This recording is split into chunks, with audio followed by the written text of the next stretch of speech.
And that moves us to our discussion agenda. Item 18, which is the discussion of Evergreen Consulting Salary Study as seen in Exhibit L. Dr. Ross. Thank you, Madam Chair. At this time, I have our CFO, and I know we'll be working with our Chief of Human Resources, Lieutenant Turner, kind of tag team as we present our salary study. Yes, thank you, Dr. Ross.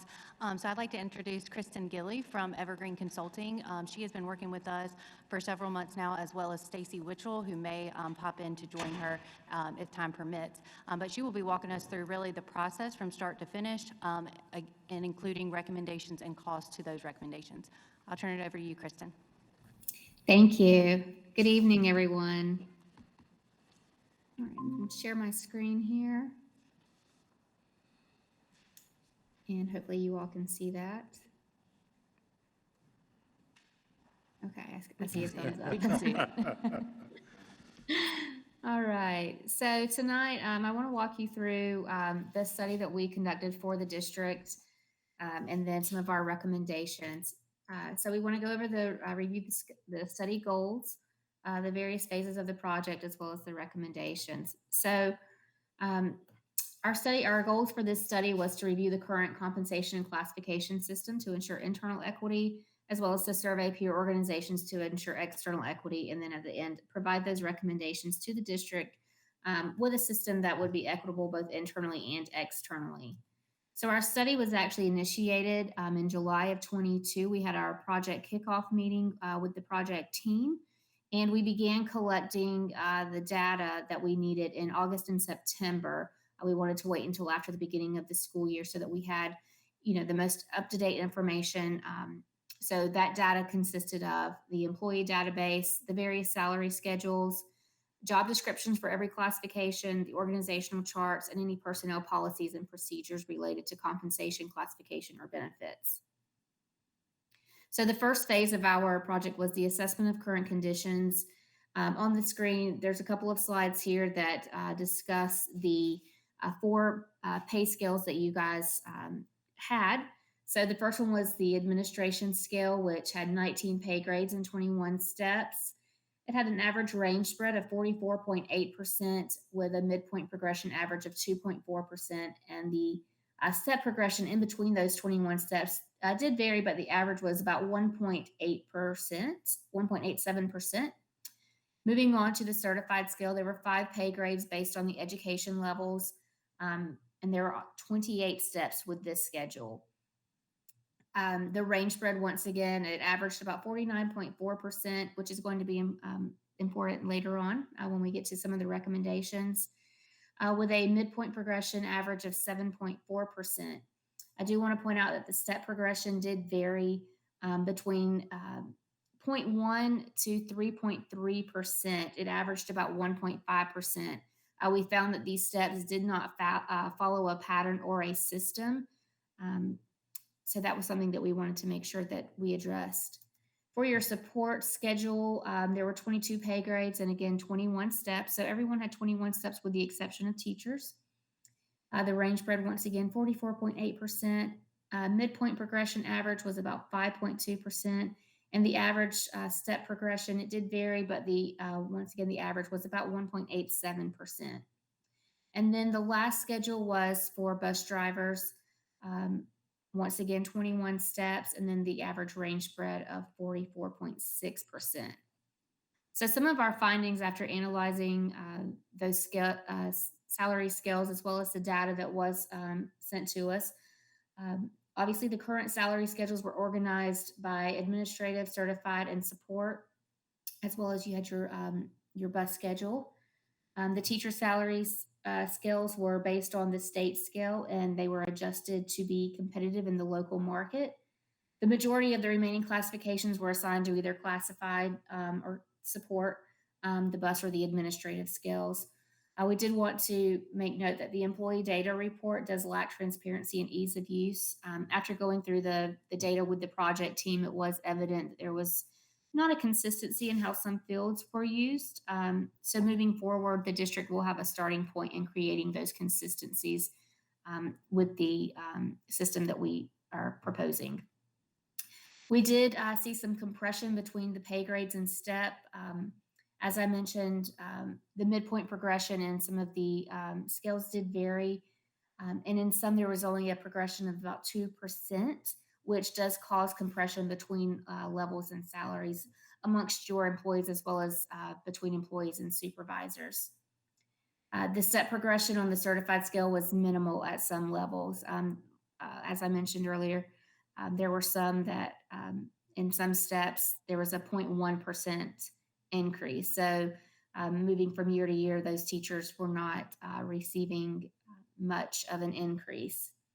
The range spreads of the certified scale are more narrow than the typical practice. Best practice is between 50 to 70%.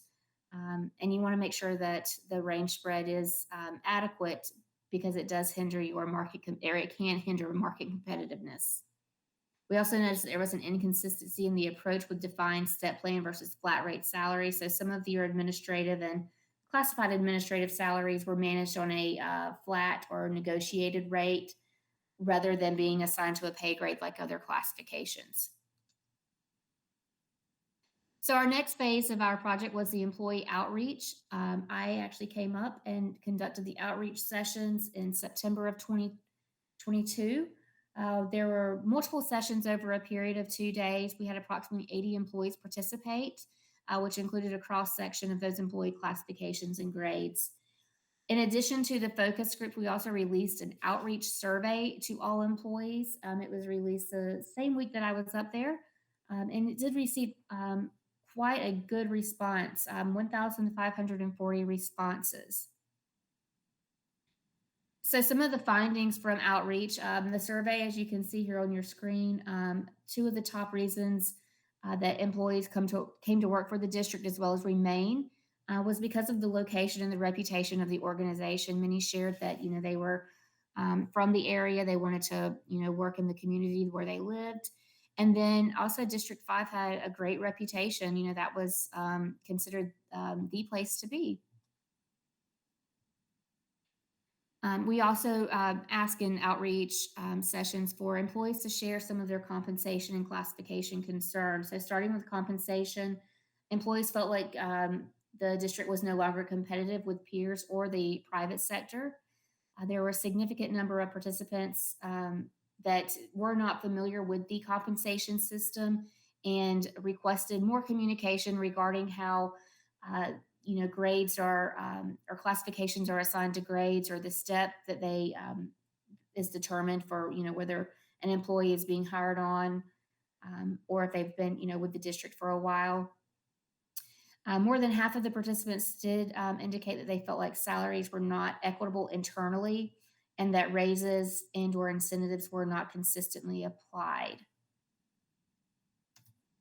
So regarding classifications, it was mentioned that some of the classifications were extremely generic. They didn't accurately reflect the roles and responsibilities of the positions, which goes along with the job descriptions, not including all of the various aspects of the position. It was also noted that there was limited career progression in some classifications. So some of your classifications included tiers, like for example, there may be a level behind.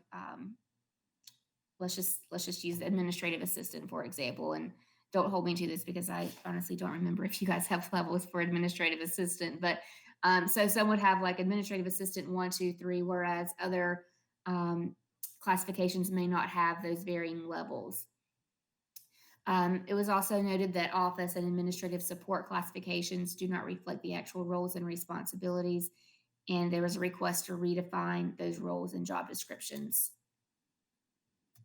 We also asked about benefits and retirement, as benefits was part of this study. So overall, people were very appreciative of the benefits that were provided by the district.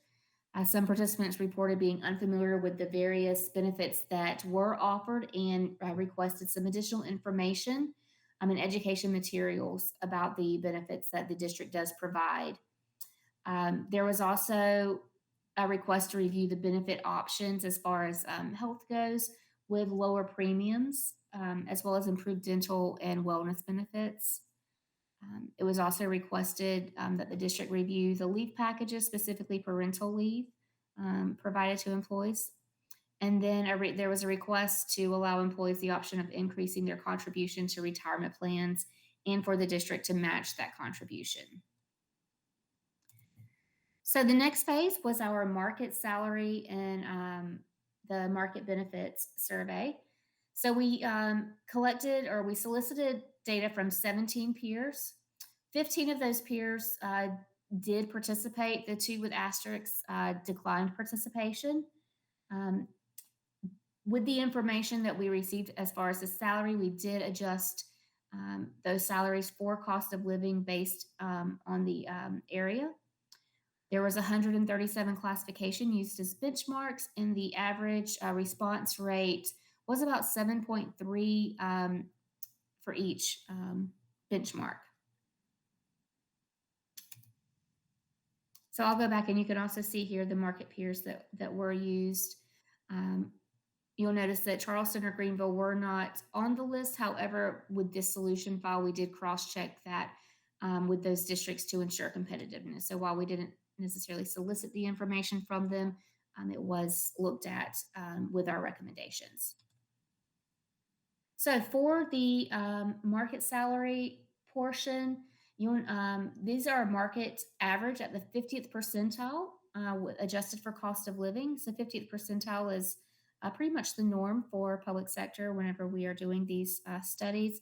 So at the minimum, you'll notice that overall salaries were about 2.9% above market. However, at the midpoint and max, there is a negative differential there. So that indicates that the district is behind at the market position on average. So once again, at the 50th percentile here. And before I mentioned to pay attention to that, those range spreads. So these results really do show the importance of widening that range spread when comparing it to the market. So while you are ahead at the minimum, you're losing ground toward the midpoint and the maximum. So that is something that we wanted to address with our solution file. So moving on to the benefits, you'll see overall the district provides a competitive benefit package to its employees. The average percent contribution provided by the district is 2% higher than responding peers, but that is due to some of the voluntary benefits as well as extra time off, things that the district provides in addition on top of the normal benefits. So the organizations primarily participate in a state retirement plan. Additional investment options are also available to employees at their cost. So some of the things we wanted to consider with moving forward and with the recommendations was we wanted to build a plan that was based on being competitive at that 50th percentile. We wanted to provide consistency in the structure and then ensure compliance with the anticipated changes to that state teacher scale. So we are left with 4 plans, so certified, classified, administrative, and your transportation. So we're going to go into some of these plans. So on the certified plan, you'll notice that there are 5 grades. It's based on education. We are going from, I believe it was 28 steps to 34 steps. And this is really to account for some of those long tenured employees that are, have been capped out. So this will allow them to move forward in their position. The step progression is now at an average of 1.3%. So what we did was we wanted to design a plan that was more aggressive at the front end for recruitment purposes and then taper off. So the steps do begin at about 1.5%. And then, like I said, they taper after some of the milestone years. So at 10 years, 20 years. However, at those milestone years, there is about a 1.5% step progression. So they get a little bit extra at those milestone years.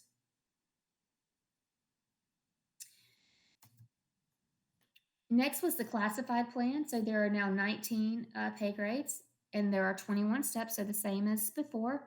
You have a consistent step progression of about 2%. And then for the administrative plan, 9 pay grades with, once again, 21 steps based on a 240-day contract.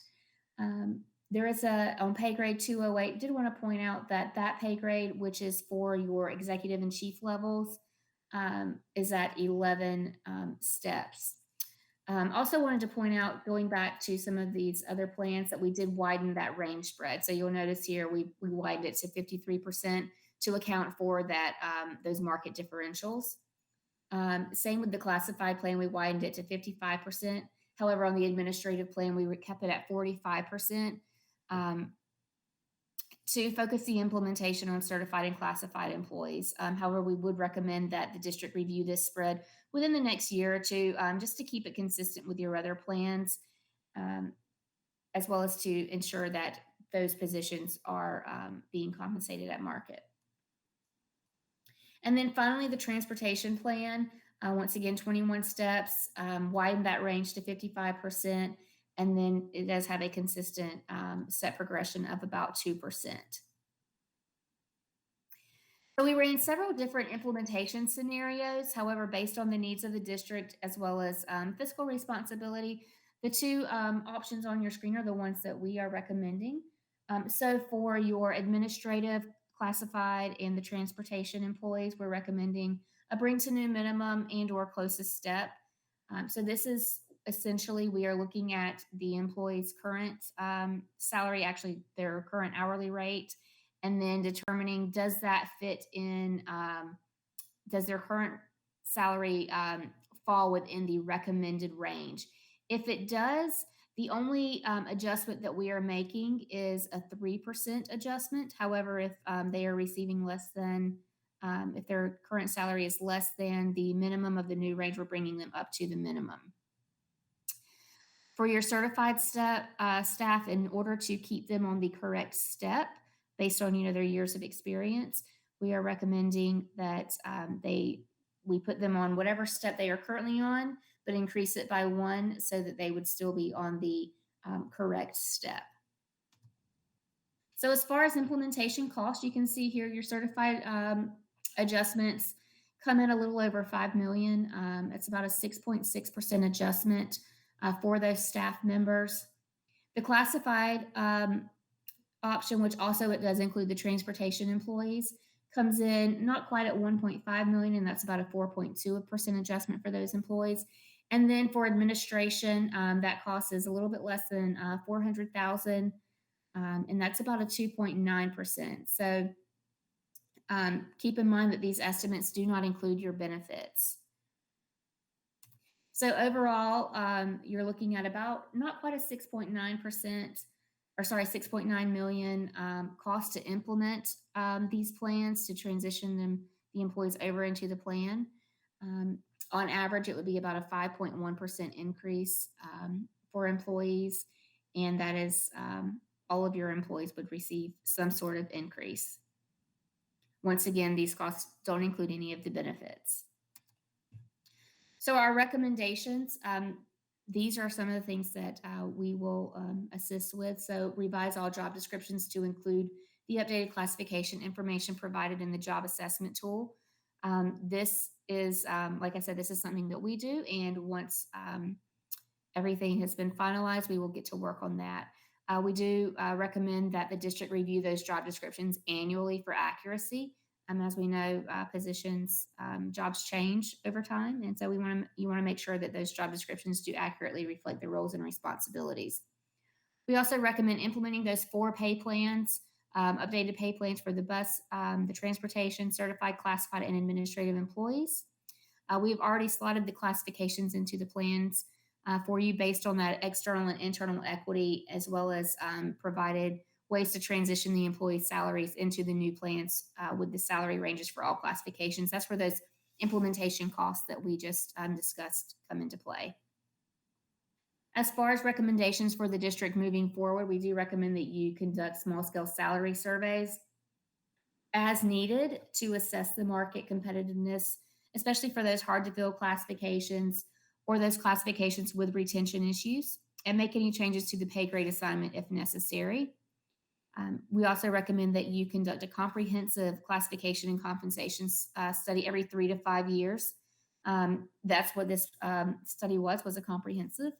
And of course, that's subject to budget constraints and as market conditions are warranted.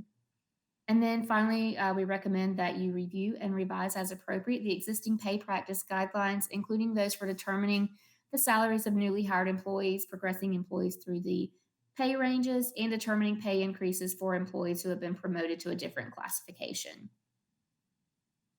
So our next steps are to update those job descriptions as well as to provide training to the project team regarding system management. So these are things that we will work on once the plan has been finalized. So at this time, I will take any questions that you may have. Do we have any questions? Ms. Huddle? If you could go back to slide 21. Sure.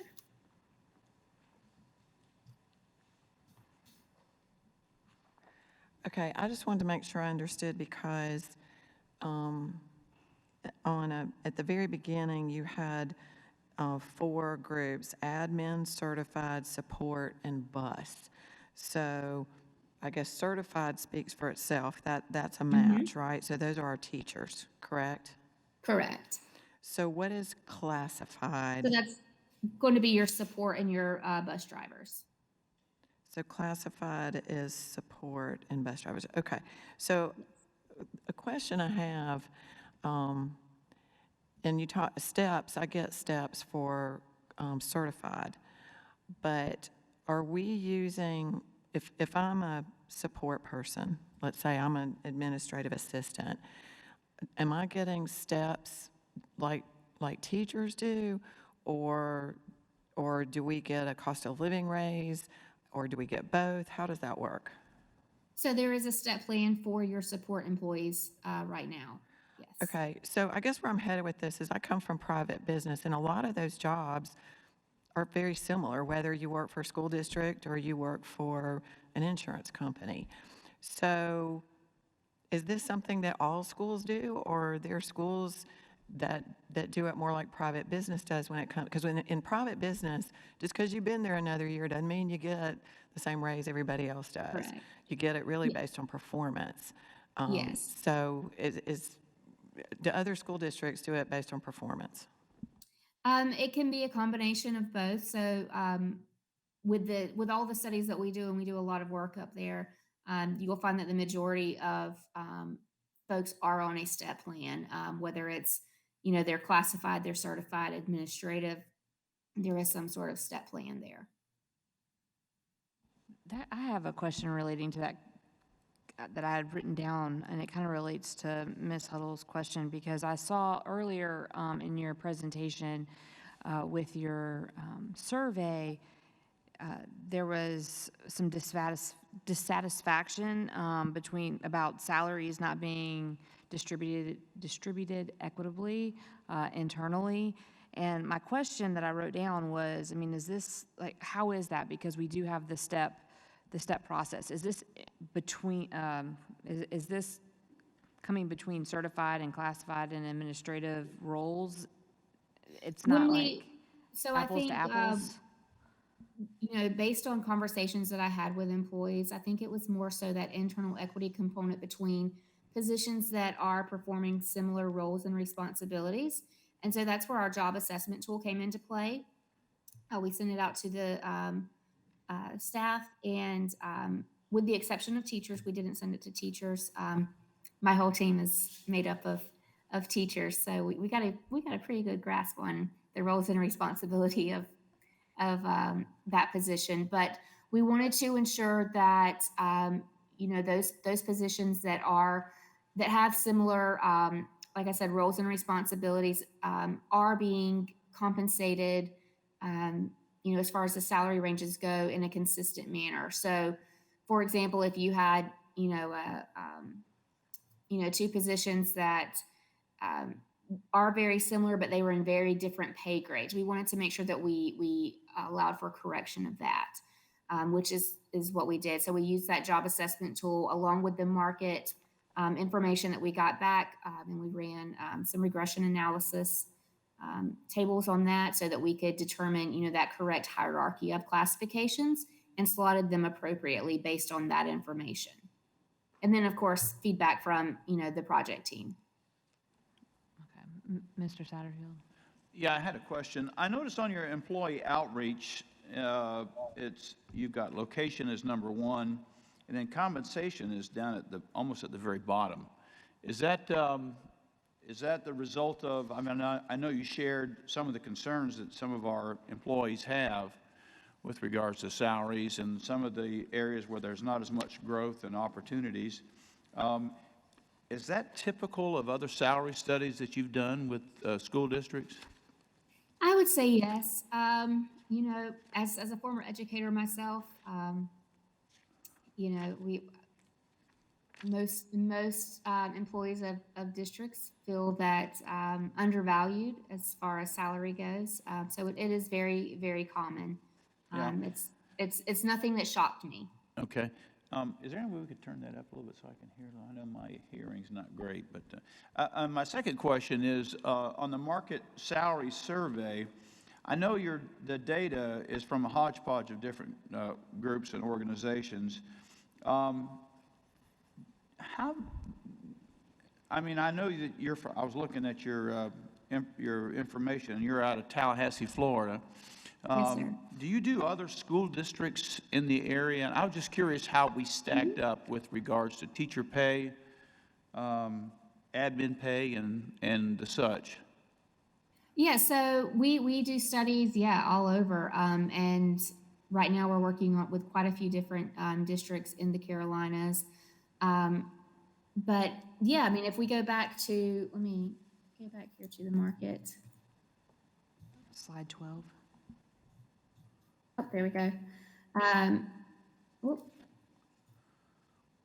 That one, that's the one I wanted. So now, as far as specific classifications, I would have to get back with you on that. I would have to dig into the report and look at those specific classifications. But overall, you know, at the minimum, you guys are competitive. I mean, you're actually a little slightly above market. Now, But now, going, when you say market, is that, So I'm that's looking gonna- at our status compared to other school districts in our state, not really Right. market value.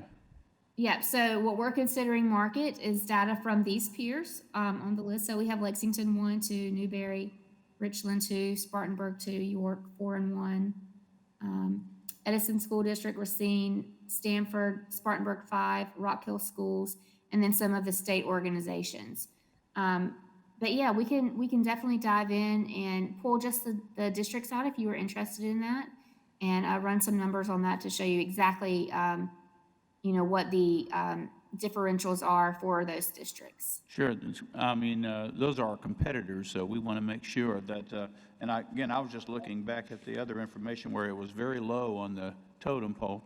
And my last question is, what was my last question? When it comes to salaries, and when you do these surveys, do you ever get any feedback from the folks that you're interviewing about anything else? In other words, I had a question, and I talked with Dr. Ross when we were going over our packet about supplemental for coaching and some of the other services. Do you ever have any information, or do you provide that as well? It would be very interesting to see that how much our other, you know, our supplements Stipends. compared to the rest of the state as well. Yeah, I'm glad you brought that up. I forgot to mention, we are still working on compiling that information, but we will have that to you soon. But yes, we did also include stipends and supplements in our market survey. So like I said, we are putting that into a pretty format for you to provide you with that information. So you will be able to see if some of those stipends and supplements do need adjusting. Okay, thank you. Mr. Scully, I see you're. Yeah, I guess my question, first I want to kind of respond to Ms. Huddle's comment about the grade step system versus private business, for example. It's very typical and necessary for public employees, civil servants, to be compensated on a grade step system because they're public servants, and they should be, they're supposed to be representative and working for the public good. And so it's very necessary to pay on that type of scale. You see this at the state level. and the federal level, very, very common, to keep them making sure incentivized to work for the public and not for a particular shareholder or, like a private business would. So that's critical because it helps them to block out and not worry about political influence or any other type of influence that could creep in within their compensation system.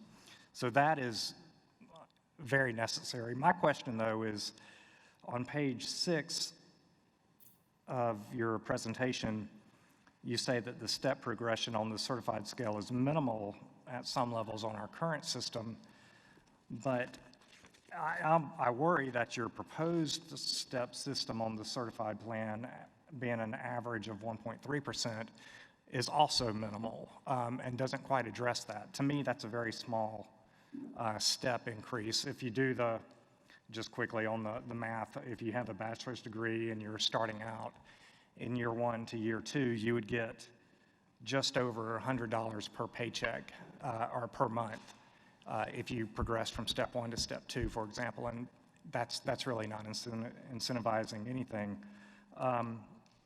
So that's my question is, where are we, how does that step progression at 1.3% compare to the market? Is that typical? It seems small to me. So where are we there?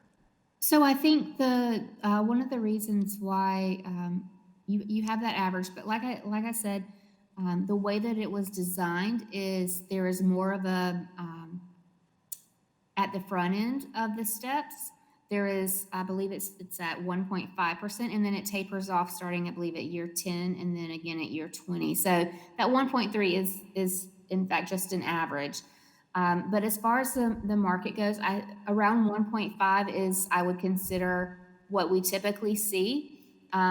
The reason why your average does go down to 1.3 is because we did extend those steps out for those longer tenured employees so that they are at least getting something. You do have a lot of long tenured employees that were capped out and not receiving really any type of increase. But as going back to how the steps currently are, there were some that, there really wasn't, there wasn't any consistency, any pattern, just trying to determine, why is it this percentage between, say, steps 5 and 6 versus steps 7 and 8, or, on down the line, there wasn't really any sort of system in place. So with this plan, we wanted to at least put a system in place, and then, if, budget allows, in the future, it could be that range spread could be widened so that step increase is more. Okay, thank you. I had trouble hearing you. It's not your fault, though. It's the system. So okay. I guess all things considered, though, what you're saying is that this system, and just to confirm with Ms. Paul and Dr. Ross, this system, do you feel, puts us at a competitive compensations level and throughout the tenure of a teacher's career or staff career? I'll start, and if you clean up, I think one of the things that we were trying to do, we felt like we climbed in very high and then flattened out. And we were looking at what was the best way that we could, as you continue in School District 5, we were being competitive. So, for instance, on the teacher, I'll just take the teacher, for example. We have a very competitive on that first step, and then we got really flat as you go through.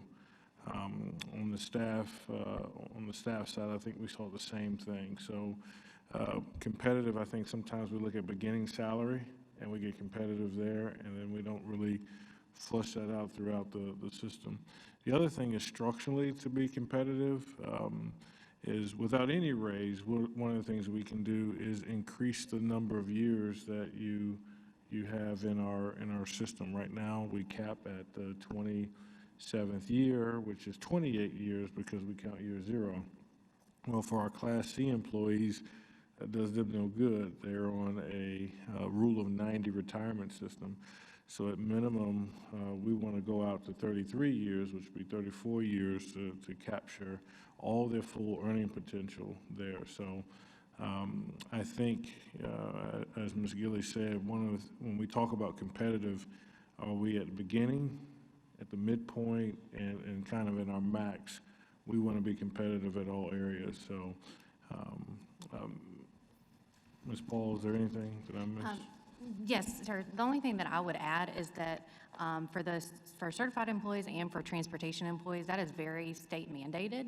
So they give us a state minimum schedule that they say you have to at least meet this in all of these, in every single cell, or of course you can do more. So with that, this year it went up $2,500. So on the state side, they said the minimum is $42,500. We're proposing that it would be $44,023, I believe. And based on that, it is a gradual increase each year. But looking at the districts around us, we're all really kind of doing the same thing. Adding about $2,500 to each cell has been kind of the consistent, or the consensus around the state.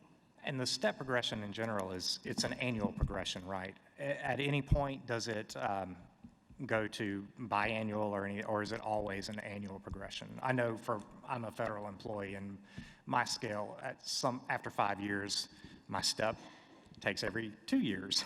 So we're is not that proposing bands in this one, and sometimes at the large end, we have seen districts that will go maybe out to, once you get to 28 years or 34, then they'll do a band.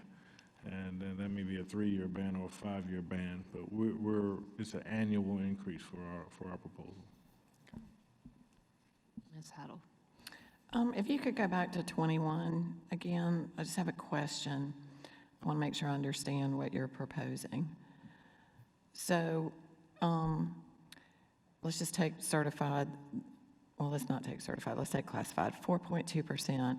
So are you recommending that we increase all the steps by 4.2% or 4.2% between the steps? No, the 4.2% would just be the average percentage adjustment that each employee is receiving, and that's just on average. Some are going to get more, some are going to get less. Okay, so right now is, and maybe that's on another slide, what is the typical increase between steps? So this percentage increase isn't related to the step. This is just on average how much the employee would receive. If we go back to, sorry, I'm going backwards here.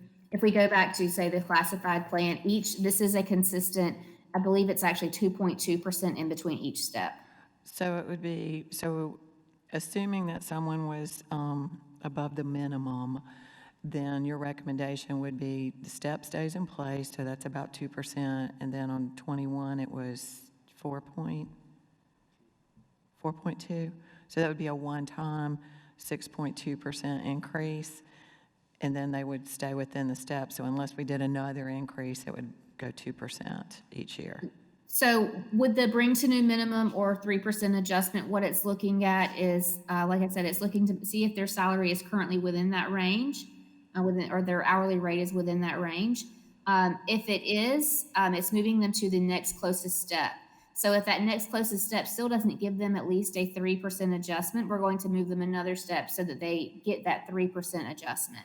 Okay, so the step then really would not necessarily be based on years of service. It would be just a progression. In this case, no, it's not based on years of service. Okay, I'm going to apologize for all the questions, but my husband worked for the state for 30 years, and I can tell you they didn't have STEP in his department. So this is really kind of foreign to me. So follow-up question. If I've been an administrative assistant for 10 years at School District A, and I come into our school district, do I start at the bottom, or do I go in with 10 years, just like I would if I was a teacher? That's going to be part of your compensation philosophy, how you want to bring those folks on. So one of our recommendations is to review how your existing pay practice guidelines for determining the salaries of newly hired employees. So you just want to make sure that whatever you do put in place, it is consistent. Okay. I mean, I just have to say, this actually blows my mind because I feel like we're paying people just because they're there, and what incentive does someone have to do a better job if they're going to get the same raise regardless? And I get it with teachers. The system it bothers me with teachers too, honestly. We have some of the best teachers, and I think a lot of them it's just because they do it out of the goodness of their heart because they don't get any extra reward for really, going above and beyond. And we don't really have much control there, but we do have control outside of the certified staff. So I know it is what it is, but I guess I would just encourage us to relook at it. I mean, we don't give every student a C. We don't say you all get the same grade, regardless of how great your work was.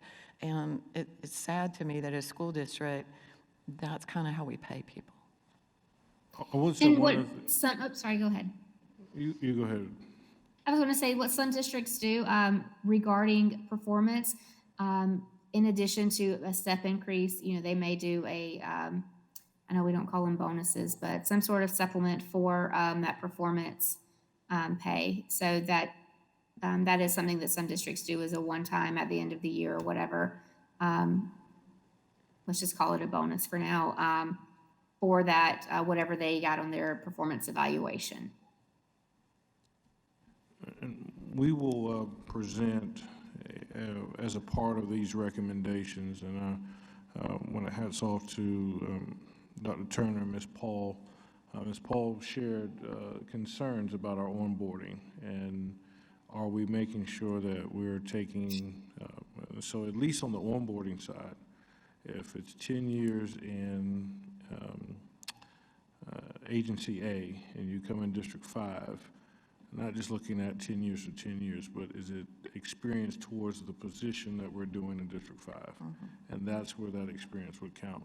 And so, again, we are looking at processes that have been around 40, 50 years and, bringing them into our current philosophy. But that would be an area where I think would allow people to get more earning potential.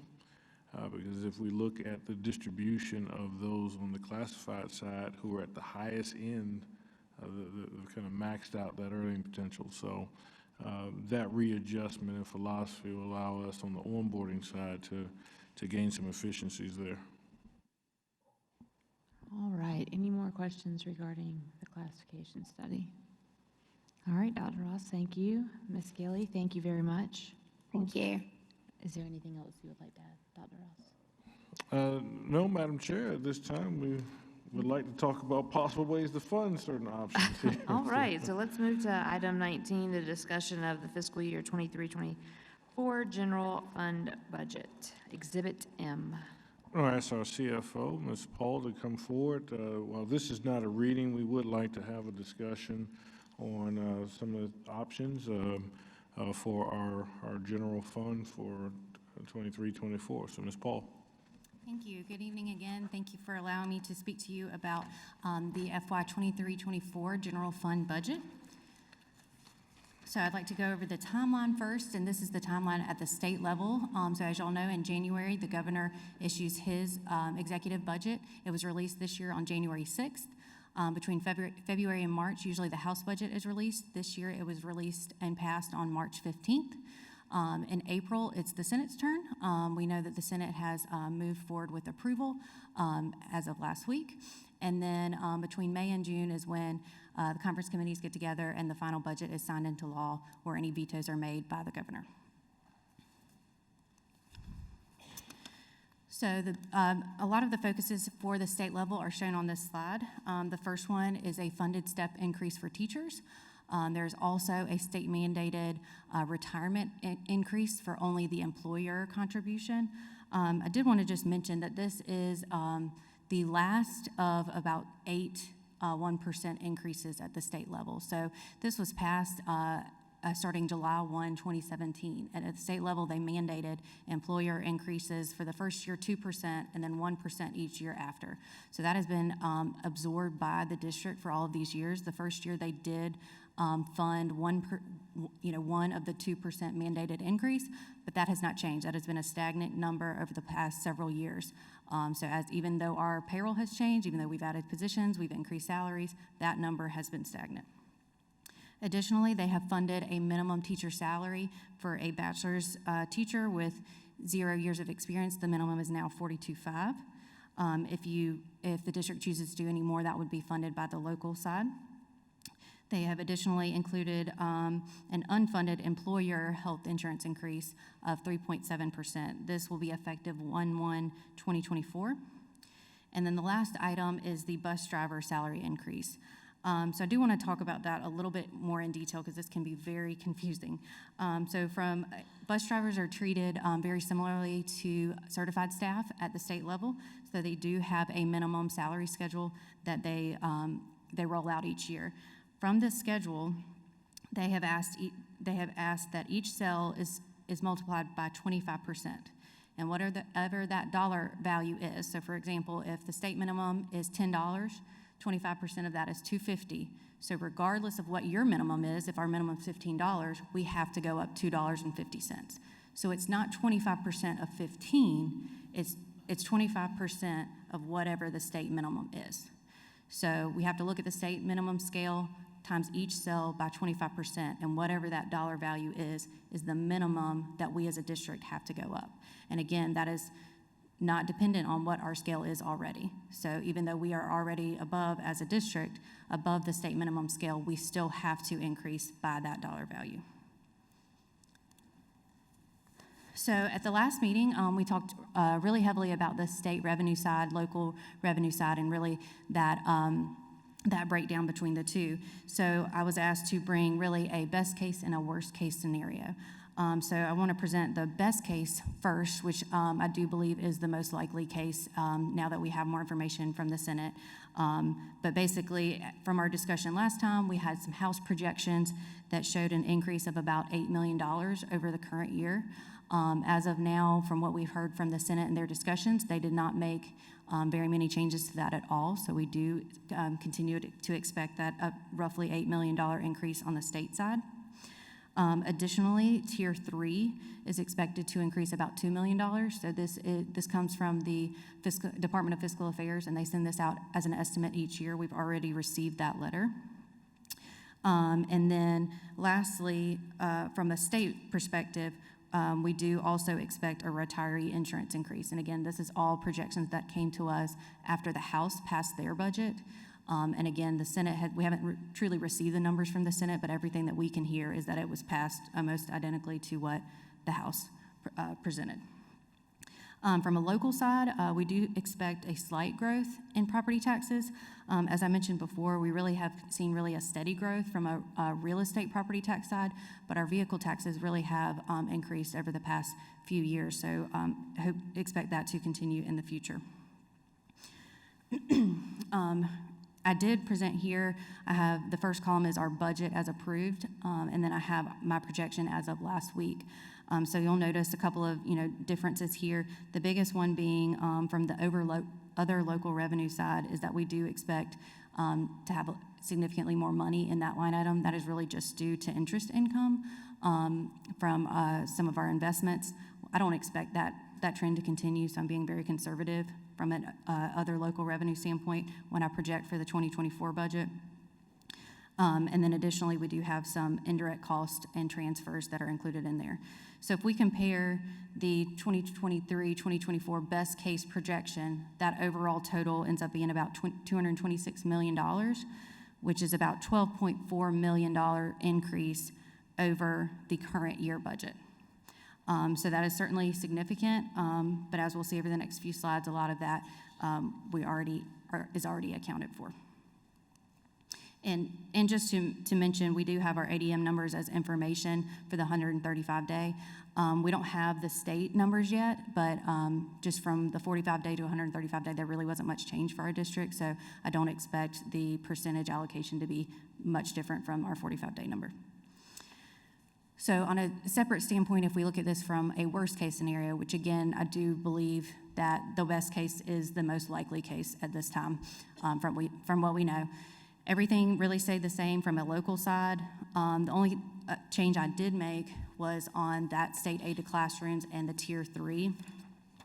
I just basically included exactly what the projection is for the current year. So that would be my worst case. I don't think, the proviso says that worst case, you could go all the way back to FY22 numbers.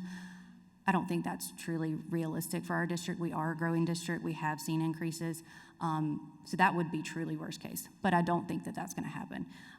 So again, even with the worst case scenario projections, that's about a $2 million increase or $1.7 million increase over budget, but it ends up being about a slight increase from the projection as of this moment. So from an expenditure standpoint, we wanted to look at this in a couple different ways. The first way is just if we keep everything exactly the same as we operated in this current year. So these are the items that are mandated that we have to increase based on what's coming down from the state. So that the retirement increase that I mentioned of 1% is roughly a $1.3 million cost increase to the district. Health insurance is roughly $300,000. If y'all will recall, at budget amendment time, y'all approved a few new positions, one being a new accountant, one being an internal auditor. We also had some restructuring in student services. So all of those positions, we really talked about at a mid-year point. So what this is saying that, once, as of now, we're hiring those positions, or we have already hired some of those, and so we will have to account for those as full-year positions going forward. And that costs us about $250,000. Additionally, at budget amendment time, we talked about rate increases for our substitute pay through our ESS contract. So the full year cost of that, again, that was implemented February 1. So the full year cost of that is estimated to be about $220,000. Another big item is our HVAC contract increase. So I know that y'all were involved in the solicitation for that process. And what we found was that our previous vendor was really only looking at HVAC units that were between 1 and 10 years old. And if y'all think about your own homes, usually those are under warranty. So that really was not what we needed them to focus on. So when we did a new solicitation, we expanded the scope and said we really need somebody to come in and work on everything that we have in the district. So with that, there came a significant increase in cost.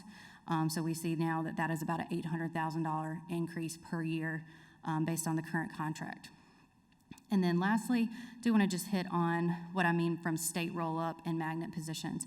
So from the state, what they've done over the last several years is that they used to have what I would call buckets of money, and they were for a very specific use. And that you could only use, they would give you $100,000 for nurses. That could only be used for nurses, and that was separate from the general fund.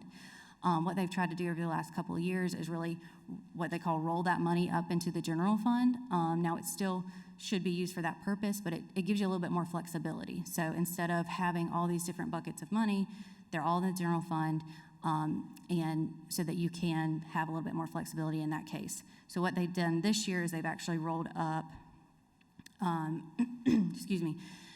the funds related to student health and fitness. So this could fund some physical education positions, could fund some nursing positions, also funded some career specialists. That was another roll-up. And so basically what that did is while the money is now in the general fund, the expenditures are also now in the general fund. So whereas that previously was completely separate, there's a line item outside of the general fund for these items and an expenditure for those items.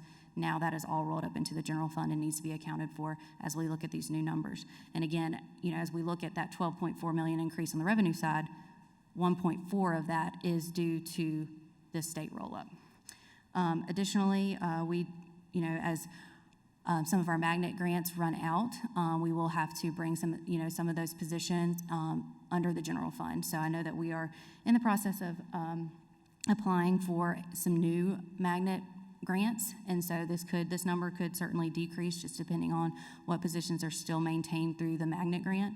But if all positions are moved to the general fund, the total of the state roll-up and magnet is about $2.2 million. So in total, the cost to just stay exactly the same, operate the exact same way that we did in this current fiscal year, the total cost is about $5.1 million. So with this best case scenario increase of 12.4, the total cost, or the increase less the total cost to stay the same at our current staffing structure is about 7.3 million would be remaining for new initiatives. So going over the additional considerations that have been brought to the district level, as you heard just a few moments ago from Evergreen Solutions, that they talked significantly about the salary study. As mentioned on those slides, those numbers that she provided did not include benefits. As y'all know, our benefits are a significant portion of our budget. So from a benefit standpoint, I do have some of the percentages here.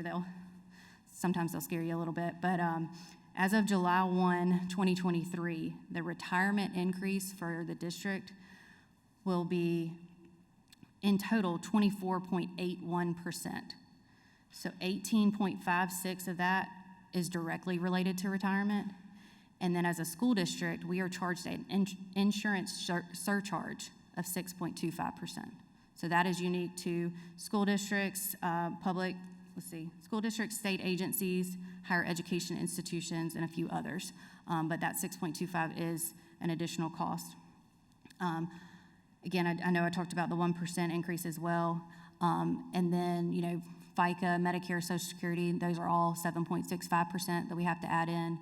And then we have to also consider our workers' compensation. So the majority of our employees, the workers' compensation percentage is less than 1%, for our administrative staff, our clerical staff, our certified staff. But we do, of course, have transportation. We have bus drivers, we have custodians, we have maintenance workers. So those are certainly at a higher percentage. It goes all the way up to 7.5% from a workers' compensation standpoint. So to be conservative, I use 1.4%. So an average of 40% for fringe benefits. So that's how I got from there 6.8 million to 9.6, as you see on the slide. Additionally, as we've met with principals and directors and received their recommendations, another big one was certainly from our director of special services. So the request is to add 10 special education positions.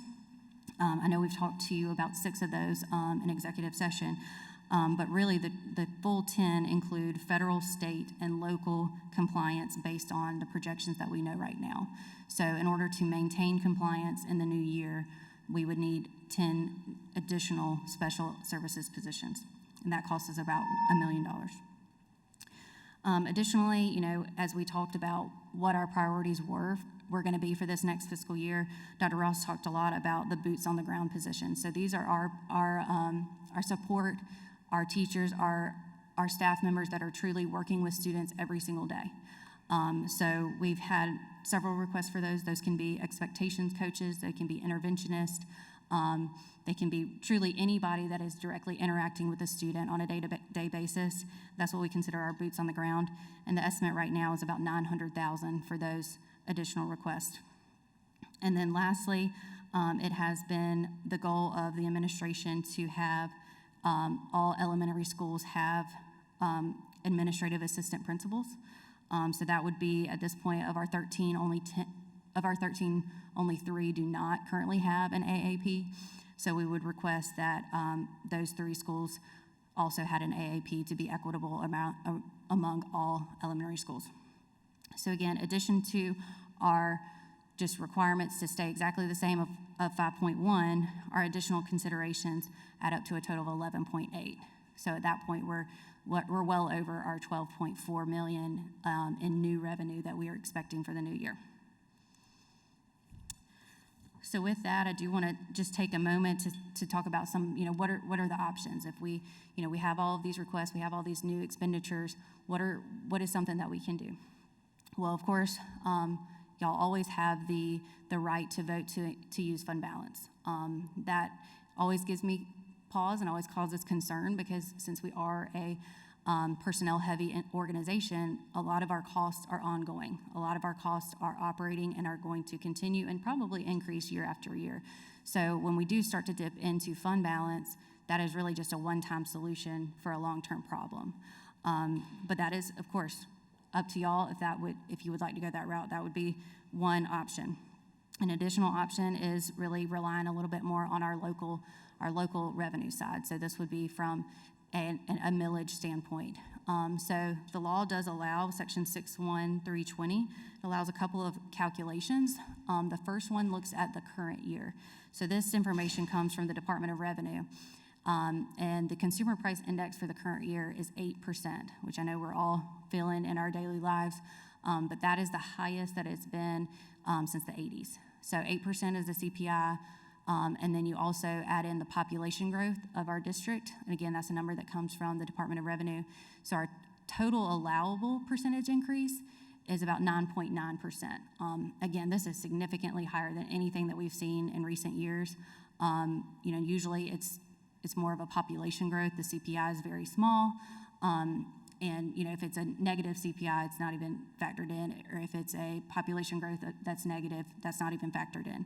But again, from just looking at the current year, what our allowable maximum would be 9.9%. So based on our current millage rate of 246.1 mils, our operating millage cap would be 24.3 mils just for the current year.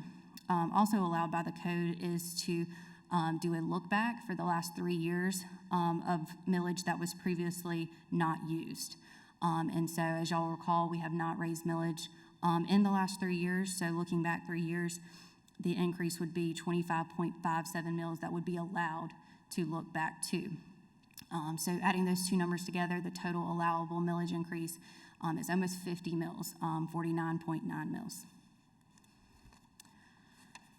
So looking at that from kind of a dollar value perspective, based on this, I do have kind of a breakdown here. Our value of a mill is really about $311,000, but what I've done here is I've discounted it to 95% just for the collection rate, so you'll see that it's about $296. But looking at each different year, and I do apologize, your copy that you got in your board packet did have a calculation error. So if we went back and used everything that we could use, the revenue to the general fund would be about $14.7 million. But you can see here on all the different levels what that could look like. They do recommend, of course, always going back to the earliest year, just because you're going to lose it the next year. So if we just went back to 2021, the impact to the general fund would be about $1.8 million. And then we did look at that, based on what that increase would look like to our taxpayers. So keep in mind, our owner-occupied properties do not pay operating millage; they just pay the debt service millage. So when we're talking about the increase to our taxpayer, we're really talking about the 6% properties, our businesses, our rental properties, those types of items. And so you'll see here the breakdown of what that increase is based on the allowable millage increase, and in total about $450. Again, this is for a property valued at $150,000. So just keep that in mind. If the property is valued at $1 million, of course it will increase that impact to the taxpayer. And then lastly, I do just want to talk about some upcoming dates since we are moving forward in our budget process. So right now, May 8th, we do have scheduled the first reading of the FY 23-24 budget. On May 11th, the General Assembly will have sign die.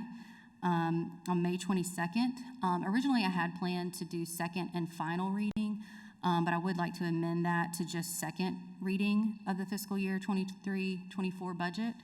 And then I would ask that we move the public hearing to the first meeting in June. As part of the statute, you have to advertise the public hearing for the budget 15 days prior to actually hosting the meeting. And if we did that on May 22nd, that would mean I would have to advertise before first reading. And I certainly want your feedback. I certainly want your information prior to putting that information in the paper. So I would request that we do, we continue to talk about the budget, continue to share ideas, but that the May 22nd meeting would just be second and not final. And then the June 12th meeting would be the third and final, and the public hearing. Again, we just have to sign a budget or finalize a budget by June 30th. So we do have some wiggle room. We have another meeting in June. If we need to continue to extend, we need to continue to have more discussions, we can certainly do that. But as of right now, that would be my recommendation going forward. And then, of course, in June, the state budget would be signed by the governor. But that is all that I have prepared for you today as far as the general fund, but I'll be glad to take any questions. Do I have any questions? Ms. Huddle? What is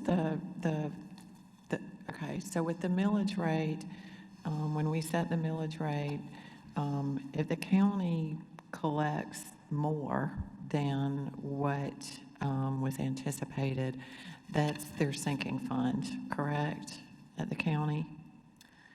From a debt service millage side, but Okay, if they so- collect more on the operating side, that is It ours. comes to us, okay. Yes, ma'am. So how much is in the operating fund balance right now? As of last fiscal year, our unassigned fund balance was 38 million. Okay, and our policy requires it to be within a range, correct? Yes, You don't have to 15. answer the question today, but for the next reading, could you let us know how much of the fund balance we could use and still be within policy? Sure, I can certainly bring that to you. I do know that our policy states 15 to 18% of general fund expenditures, and that 38 million is right at that 18%. So that could be an option if we wanted to drop that fund balance down to more like 15%. But just, again, keep in mind, as expenditures grow, it's always based on the next year's expenditures. So as expenditures grow, that percentage is going to continue to decrease even if you don't change anything with fund balance. Yes, ma'am. I have a question. As we look at this and we look at the fact that if we were to implement the additional considerations and that increase of $11.8 million, and we look at what the General Assembly has been doing, I know at our last meeting, we talked about, we're one of the fortunate districts where we're not actually losing money this year, but that could change as we move forward. What does that look like? And what are those implications if we increase what if we increase everything across the board, and then in another year or two, the state funding that we are anticipating is not the same? Right. Of course, that's always our concern. That's our biggest concern right now, because since we are such a personnel-heavy organization, our expenses are continually growing. They're going to be year after year. So regardless of where the revenue comes from, if it's coming from the state or the local side, that's going to have to continue if our expenses are continuing year after year. So that's, from a fund balance standpoint, that's kind of where we like to have that cushion in case that does happen in the next few years, that, we do go into a recession. It does, the state revenue that's coming to us looks slightly different than it does now. Well, my question is kind of relating to, and it's relating to if we implement all of these increases right now, and then next year, we get blindsided by the state budget, and if we implement these considerations, it sounds like we're going to have to raise millage, and then we lose state funding next year, and we've already implemented salary increases. We can't take that money back. You can't give a raise and then take it back. So Right. my question is it, and I hate to say, listen, I'm all about increasing, or I understand that It's a we fair are- question to ask. I I think one of the things understand we that we're have to at a share is, disadvantage. I'll answer that is, with everything, we have to ask, can we afford it? And one of the things that we're looking at specifically with the teacher piece is that if you look at the percent increase, 6.6% on the teacher side, that was directed by state funds. So because of that, that's kind of what pushed that implementation piece up. And so really, as other districts in the area are following the state on that particular scale increase. The study, we didn't know that the governor was going to do that. So the study was just trying to see, are we competitive? And so one of the things that we are looking at is two factors that I worry about. I just want to put out on as previously, before this system, increase of students meant increase of money. That's not the case now. So we have to grow in a certain type of student. But that type of student is going to have additional cost. So as you see, as we grow and our allotment grows, our ADM grows, we may have additional costs like special ed so you have with that. A general ed student, you grow in general ed students doesn't mean you're going to grow in money. So the other factor that we worry about is what's called the index of taxpaying ability, where districts like Lex 1, District 5, the question, I guess, in this formula is you have the ability to tax local, so you kind of got to count on looking at your local options to bail you out of any decreases from the state. And that's one of the reasons that we saw this coming and we said, hey, look, let's get the shop local out. Let's support our 6% properties because we want to be first in ensuring that they're able to sustain in any recession area. So we have those same worries. And I think in our, as we prepare, we're meeting as Lexington superintendents to kind of look at together, how do we prepare our first readings for you? So we would like a little bit more time in putting that together, but that's our worry as well, is we can't really, with so many changing variables of the state model, it's tough to predict what that looks like down the road. Great. Well, one thing that would be helpful for me to be able to see is, as we look at these numbers, like how many, like what are we looking at, and like what's that range of how, if you were to increase millage, and it's not the 49 mil suggestion, if it's a different number, what's the range of what that looks like? Is that next? Yeah, so on that slide. That's what this. So, I mean, it breaks it down based on each year's millage cap, but the estimate is that basically for every 1 mil, you're going to get $300,000. So, based on that methodology, that's kind of how I determine how much more we need. So if it's 11.8 and 11.8 is the additional considerations, we've got 5.1 that we already know we're going to have to increase anyway. We're looking at, a $16.9 million that we need. We have 12.4. So that difference is 4.4, I believe. I do a lot of things with the calculator, so that difference is 4.4. So dividing that by $300,000, we're looking at 13, 14 mils is what we would need to go up to have that money. Okay. Does anybody else have any questions? Mr. Satterfield? I did have a question. Ms. Huddle's got one as well. Sure. On the list on budget considerations, these new positions, are these anticipated positions, Dr. Ross, or are they requests from principals? So correct. So we start out with, in the budget process, start out with the request from the principals, and they meet with the chiefs, and we try to prioritize what our main issues are. And then we look at that as a executive team and try to make a recommendation for the budget. One of the things that we found is that it seems like every principal, the collection is, how can I get some support? We looked at, do we lower class sizes? And so that was the first consideration. It would take a considerable amount of additional teachers to do that. We may sit in a situation where we have more substitutes than teachers. Right. So the question is, okay, how can we pay our existing folks more and support them with what we would call them boots on the ground? Right. So the expectation coaches are certified positions that support the classroom for behavioral issues. The AA positions were for equity. We had some special ed assistants. We're seeing, I'm not trying to embarrass a situation, but I went in a classroom. There were 3 people in the classroom, 3 and I still felt like we needed somebody else, just because of kind of the needs that were within that classroom. So that was unique. So that's where that's coming from. And I just want to say too, on the expense side of the ledger, we're looking at reductions that we can make on our side as well. So there are some cost-saving opportunities on the expense side for this year that we could use to help bring this number down. So I don't want to feel like all this is added. An example of that is as we look at unencumbered time. We have worked and shuffled that around, but we need additional people to do it.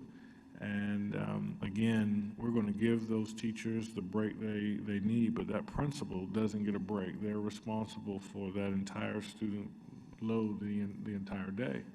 As a result, we're going to need, we calculate about 13 positions at for 13 new positions, one at each elementary school to help us with unencumbered time. We're going to find those positions within our current budget.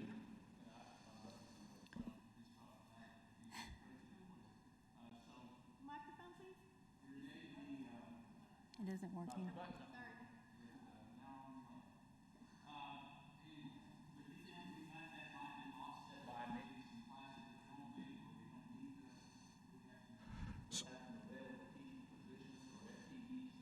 So we're going to look at positions that go out on the clerical side and see if we can reclassify those clerical positions into the positions that will help us. And I'm just using an example of the unencumbered time. Is that right, Dr. Turner? Have we given any idea on this unencumbered time? I'm assuming these are non-certified support folks that we're going to have to, are we going to juggle bus drivers and?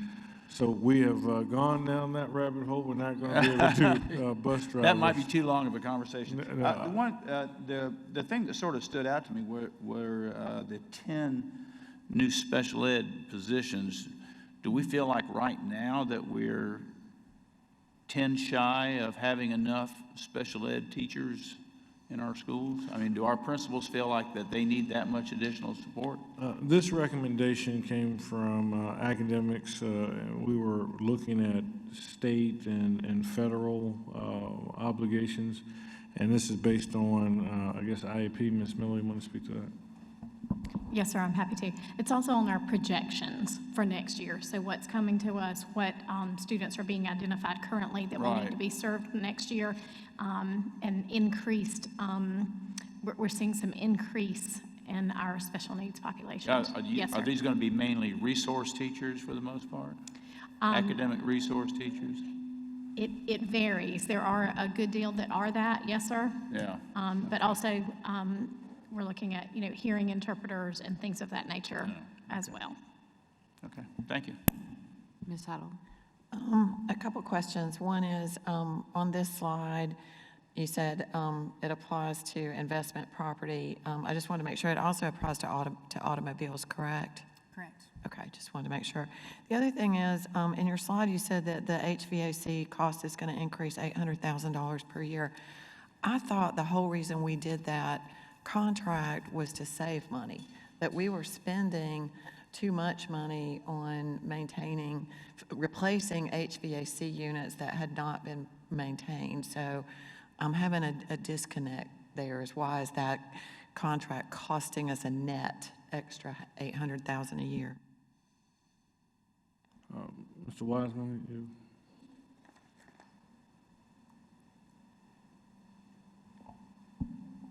I'm thinking as I'm moving, so forgive me.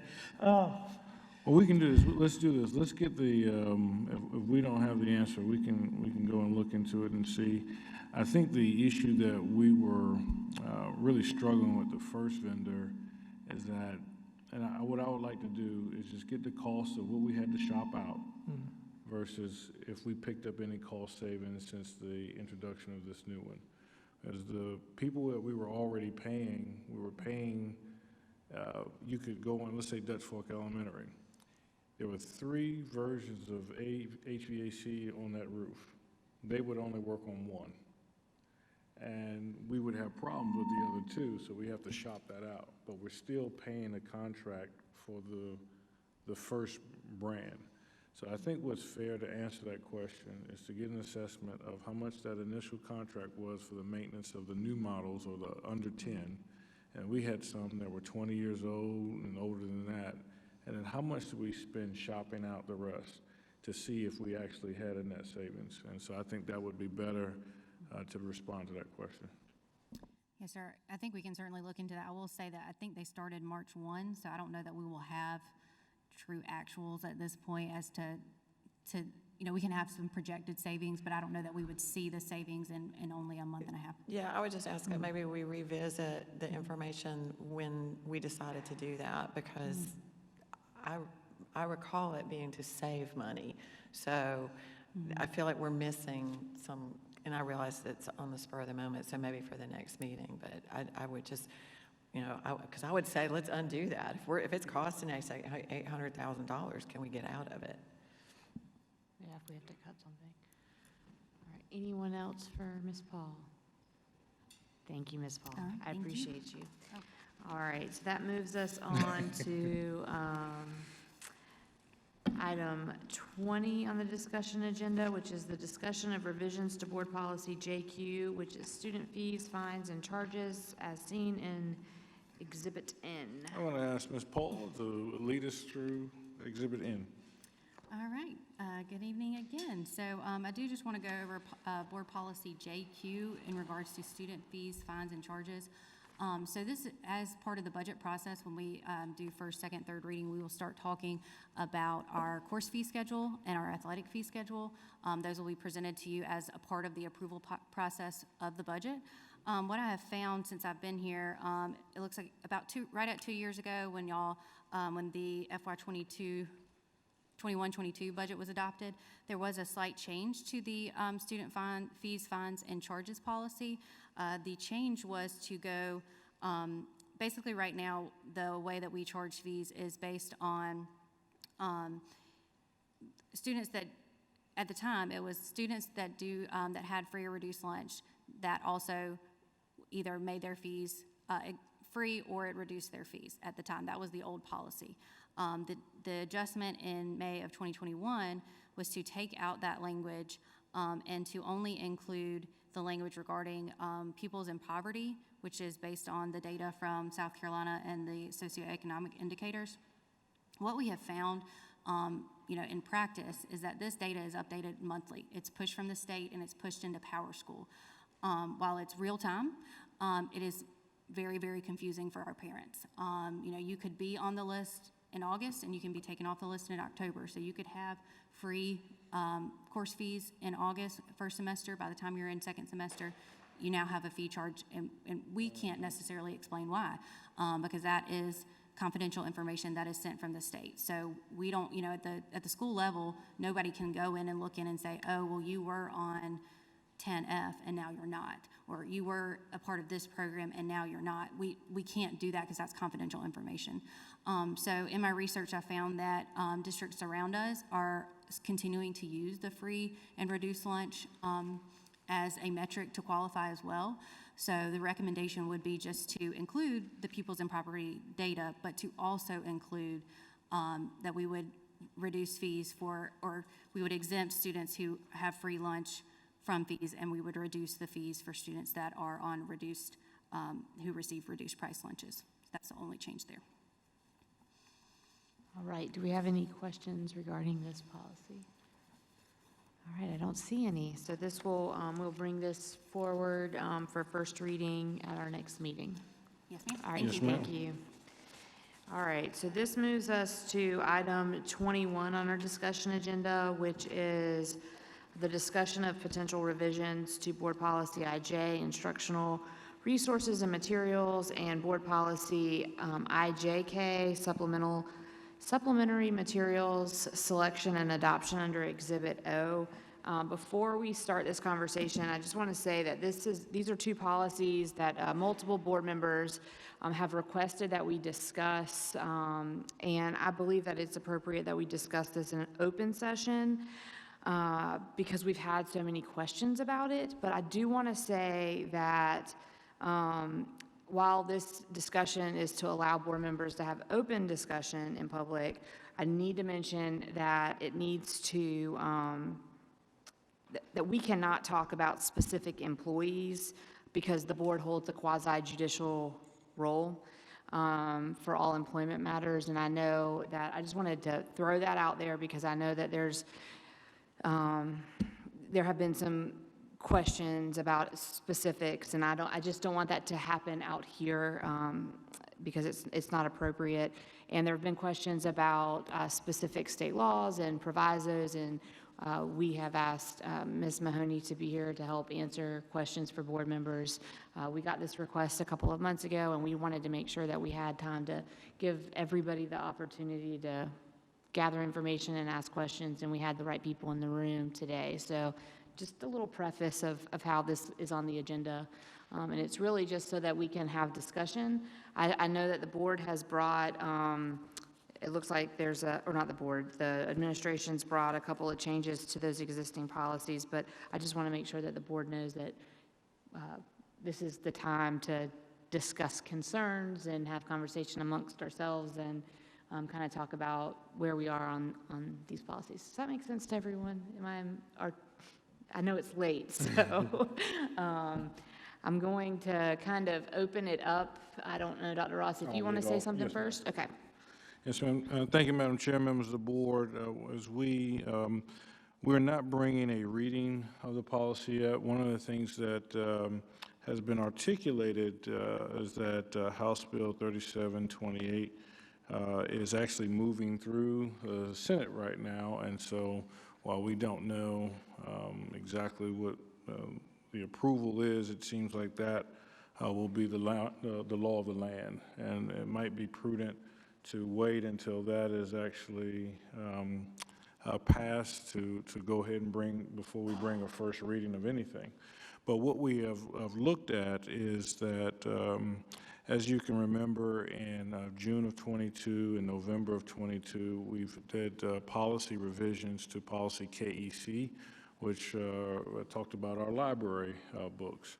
These policies are about instructional materials, which are different. This is actually what the teacher of record, the certified teacher, brings in. Now, there are two items that we wanted to look at. One was the updating some of the materials we had in here, things like film strips, and it's been a while since those have been in our classrooms, so we wanted to make sure that we modernized to include electronic media and software, computer hardware, and materials, audio materials, so that we have a more up-to-date policy there. We also decided to talk to our attorney about what remedies could we put in place.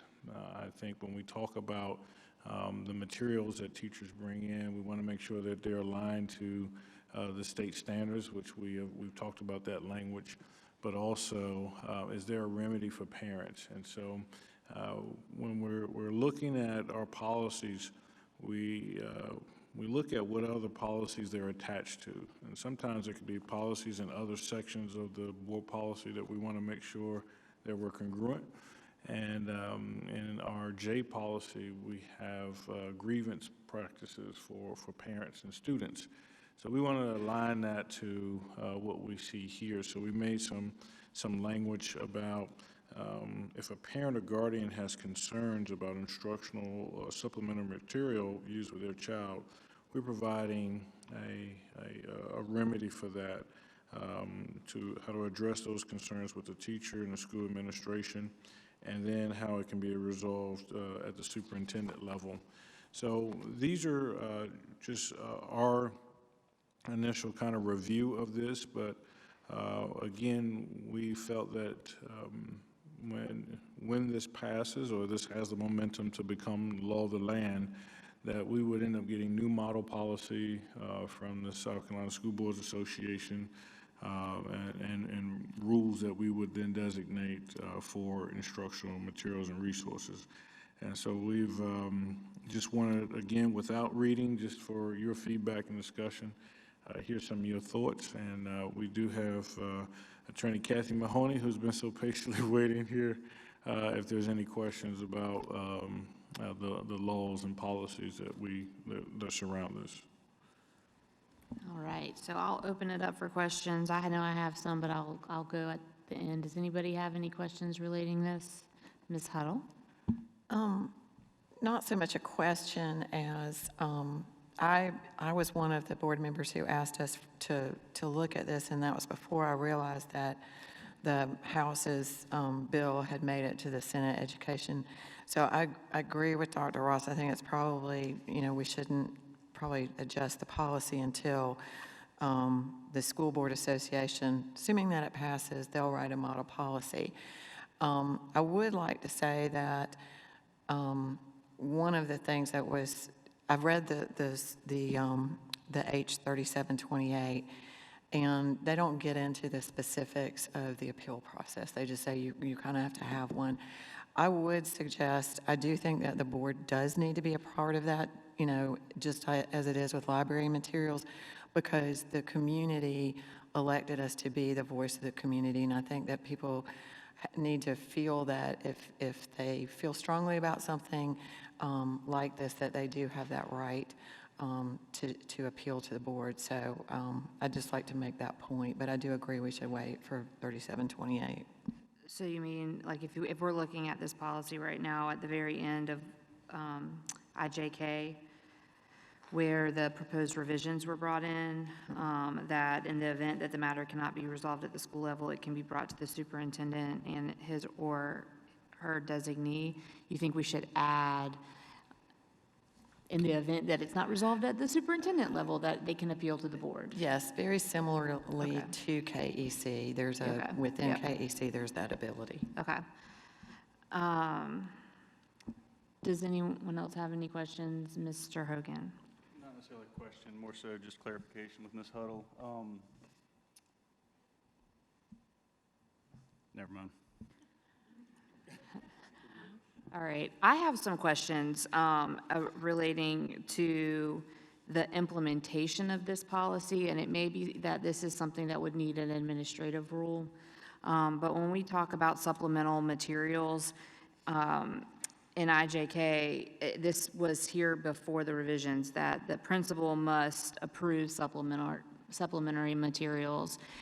And the first questions that I have relating to that is, like, what are the parameters of the a principal's approval of supplementary materials?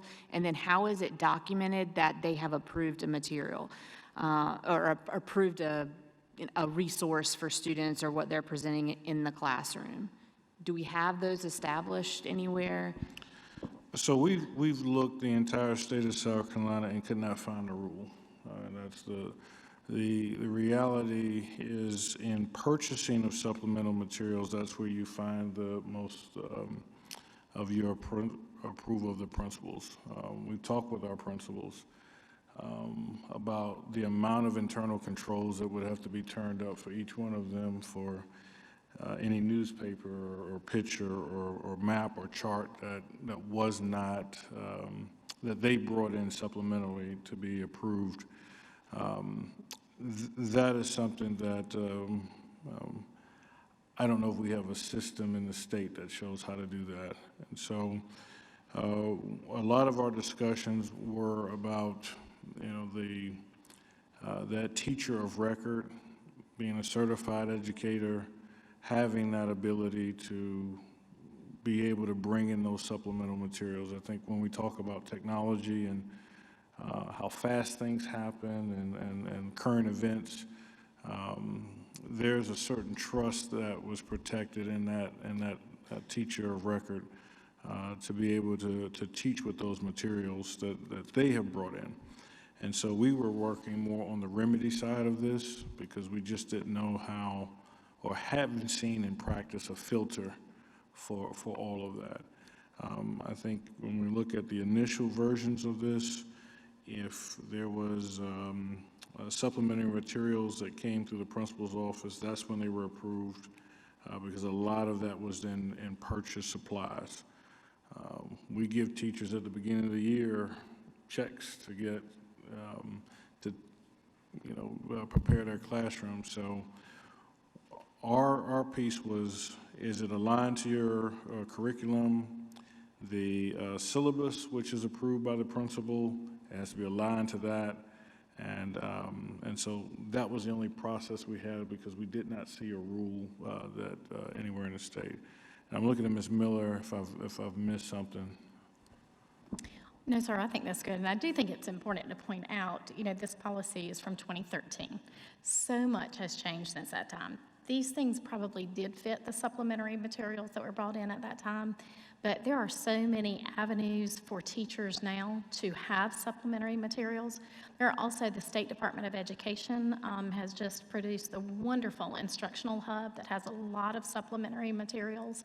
So it is time to look at it again for sure. But, a lot of that is the spirit of the law, if you will, that principals know what's going on in their buildings. They are doing the classroom observations. They are in classrooms. They are having conversations with teachers. But, our teachers are doing everything that they can to make that learning engaging, and bring it to life for students. I mean, this could be everything from a guest speaker to if you went on a trip, to a place that you're studying, you're bringing your pictures. It just runs the gamut, really, of what could be involved in that. But our department heads also are key in talking with our principals and our teachers about that alignment, as Dr. Ross said, to state standards and using their professional judgment. And in our PLCs, our professional learning communities, many times our teachers are talking about those and kind of vetting it themselves. Does it align to state standards? Is that good? And then having the conversations with their administrators. Right. I would say that I have a concern that supplementary materials shouldn't be a distraction from the classroom and from education, and that sometimes you can bring in something and unwittingly not realize that where you're getting that information, that where that source is coming from, that company may have an agenda or a broader scope, and you'll see something in the materials that is not what the intention of the teacher is, but the company, they have a different, they have different standards from what South Carolina education is, and when you bring that in and it's introduced to a student and then it becomes a conversation, it takes away from everyone in the classroom, and that is kind of a risk that you take with bringing in supplementary materials into the classroom. I'm not saying that we should eliminate that entirely, but it's different if you have a project with a student and you have your student go out and research in the library or in the public library, or go home and research online, or they don't have encyclopedias anymore like they used to that we would get from the grocery store when I was growing up. But I mean, like things like that where the student would go in and do research and then bring something to the classroom and it came from the student and not necessarily the teacher. I'm saying that because I think we just need to make sure outside materials, like they're not buying into the culture wars, and you don't have unwittingly, the conversation that's supposed to be talking about something matching to the state curriculum go off on gender identity or something and make it an issue that wasn't intended to be the issue. And I think that the policy needs to kind of reflect that. I don't know exactly how you word that, and and this is not like a dig at teachers, because I will say, like, I get text messages and emails and calls and people in the grocery store that will be upset about something that they heard about, and sometimes it's without context and sometimes it is. And, there was a screenshot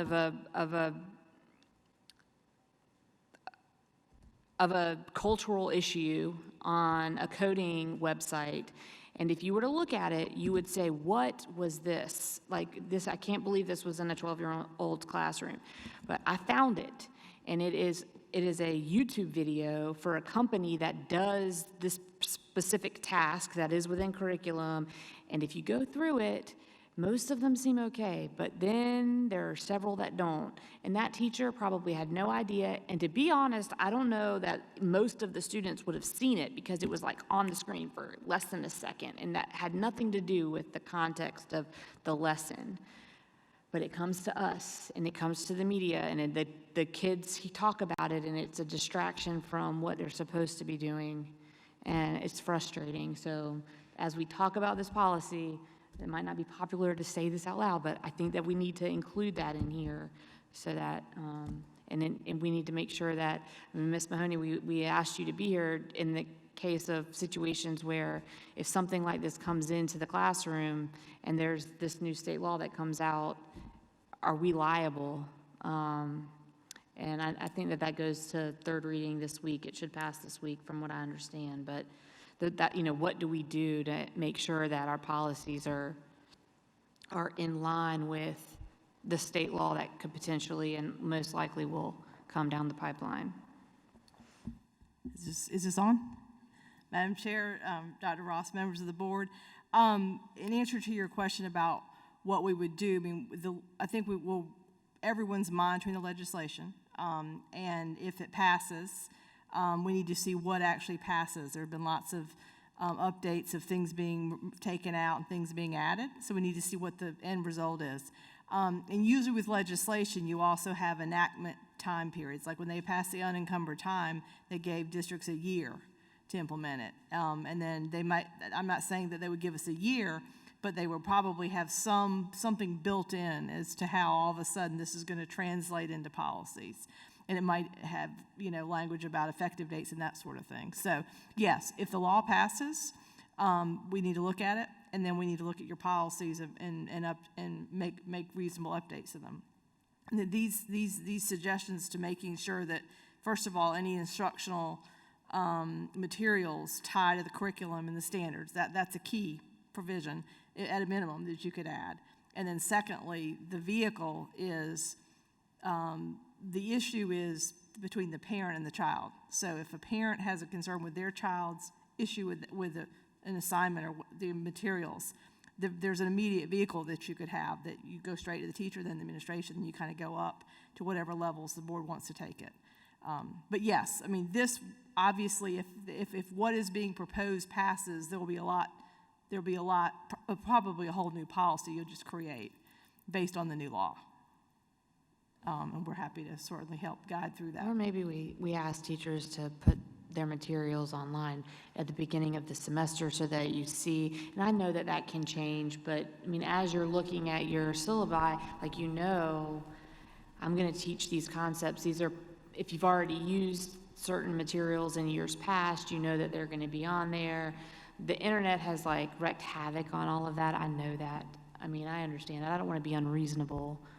That's actually in there. So if it passes as is, it's not just a policy change. We're going to have administrative work too. You're going to have to do that. Yeah, you're going to have to do that. Do I have any questions over here? I'm going to start with Ms. Snipes and then go to Mr. Satterfield. I don't have a question, more so than I have a comment.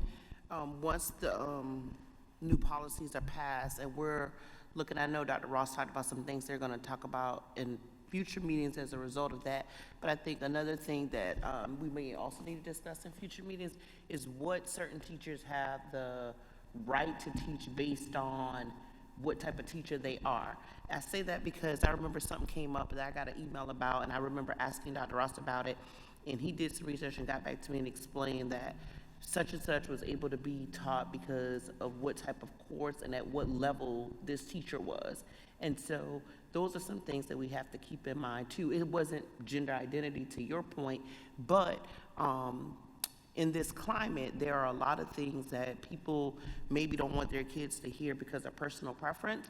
And so I think it's important as board members too, that as we vote and make decisions on these things, that we're not only thinking about our personal preferences, and that we fully understand sort of who has the right to teach what. So an AP teacher, even if they're teaching AP English, may be cleared to teach a certain subject that maybe another teacher couldn't. And I think that's just something that maybe we don't all know, but also parents may not know as well.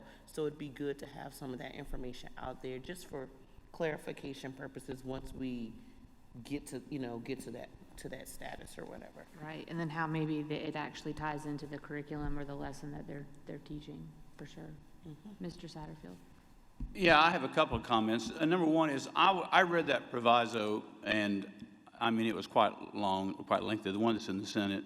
And there is a process in there for parents. It does include a process where parents would write, just like we have with our textbook. They would fill out something expressing their concerns, give it to the principal, let the principal and the parent and the teacher sit down and talk about it and try to work through it or try to help parents understand what the teacher's trying to do. You know, teachers have an arduous task with various levels of kids. I can tell you because I've worked from one end of the district to the other.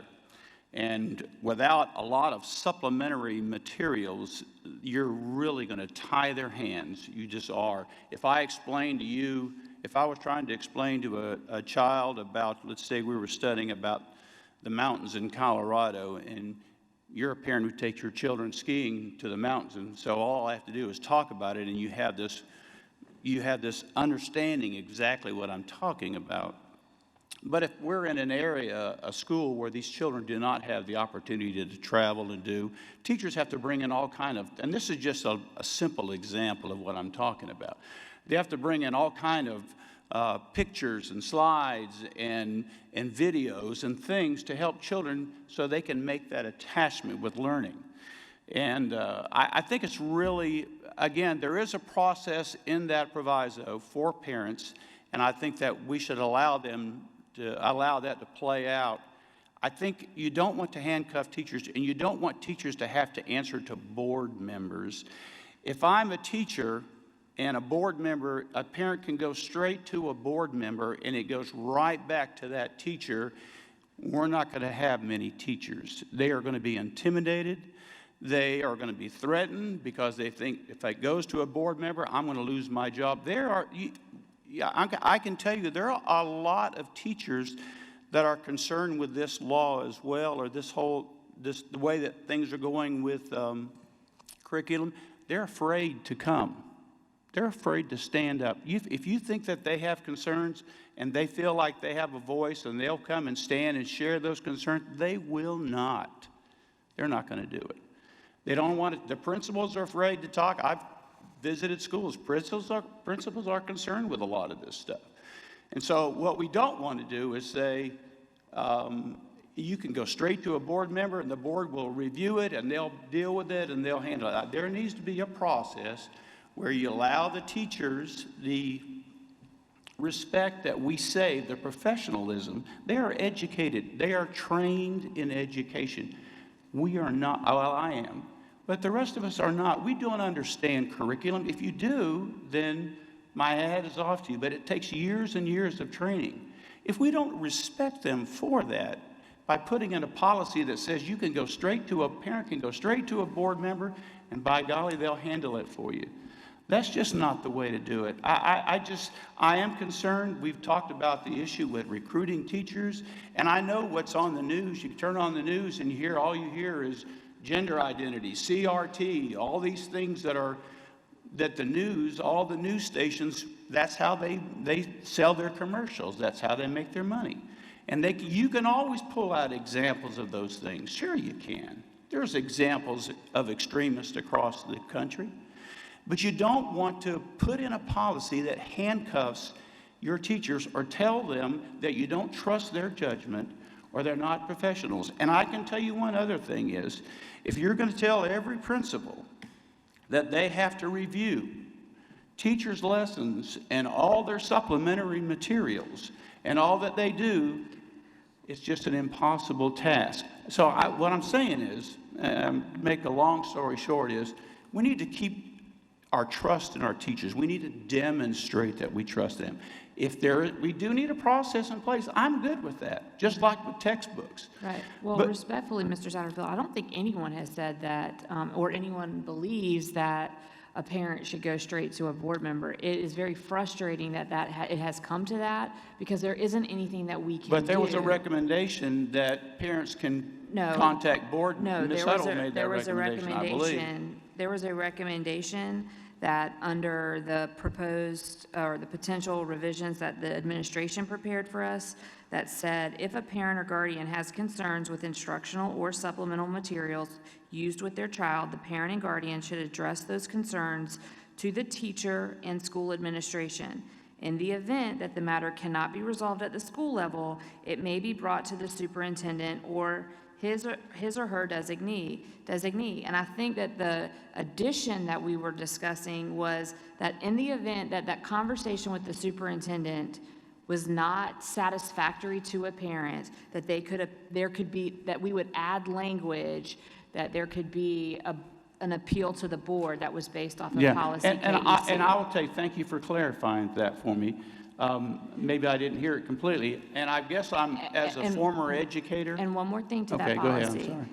The policy that we've had since 2013 has had that the principal must approve supplementary materials. That is not a new policy. I understand it, but just so you know, it would be an impossible task for a principal to, if you've got 60 teachers in your building, because every day, if I'm a fourth grade teacher, I teach 5 subject levels every day. And so I guess I'm a long way of coming around to get to my nose, and that is that let's make sure that we're demonstrating that we support these teachers. And with all that's going on in the press and the news, and I'm sure that's why all this stuff is coming to the State House too. I agree. I think that the biggest part of this is we have to use common sense. There are, a few situations where something inflammatory is put in front of a student, and that's where it gets to us. And there are situations where maybe there should have been better judgment before that happened, and that's why we're having this conversation, and that's why we're trying to avoid that, because I don't think necessarily that's always intentional. We'll come back to you, because I saw Mr. Scully had a question, Mr. Hogan had a question, and then I'll come back to you, Mr. Satterfield. Yeah, my question is different from what I originally did, but based on the clarification of the policy, to me, that still sounds like what Mr. Satterfield was worried about, that the parent can essentially still go straight to the board. It's not a straight route anymore, but the parent who would have gone straight to the board in the first place still has that option, because all they're going to do, it's essentially the same thing. They're just going to say that they're not satisfied by any answer they get, which ultimately ends up being at the board. And so how is that any different? But wouldn't that be, and I'll let other people jump in, but the problem that I have when somebody comes to me and says, I see this in the classroom, what are you going to do about it? The teacher doesn't know about it, the principal doesn't know about it, Dr. Ross doesn't know about it. I don't know what actually happened. There is no explanation, or I'm not hearing any information from anybody other than the parent. And the parent or the community member or whoever's asking the question, they may not have all of the facts. There's been several situations where somebody has brought something to me and they're very upset. And when I actually get clarification and I can bring it back to them, they're like, oh, well, I didn't know that, or I didn't see that. This policy, the way that I see it, will allow for that to hopefully be, addressed before it ever comes to us. We won't even know about it because it's been addressed. It's just not in policy yet. And listen, there are logistical issues with this. Just like there are with the library policy about whether or not it'll be followed by the community. But at least we have a policy that addresses that so that we can refer back to that, and so that we can help address some of these concerns as they come up. But what does that look like when it comes to us? It's not our role in the first place to do that. So, Our role is to make sure that we are properly teaching curriculum and we are adhering to state law. So the real issue is if it comes to us and that's where one of the problems is, that's where, I see our role. But what would the format look like? Our role is to make sure that... Hey, that's why we're having this conversation. I would love suggestions. Is it related to that question? Okay, I'm gonna let Ms. I would just like to make the point that what happened here is the world has escalated. Our policy says we have to approve textbooks. We just did it tonight. And the reason is that 20 years ago, that was the curriculum. So this is no different.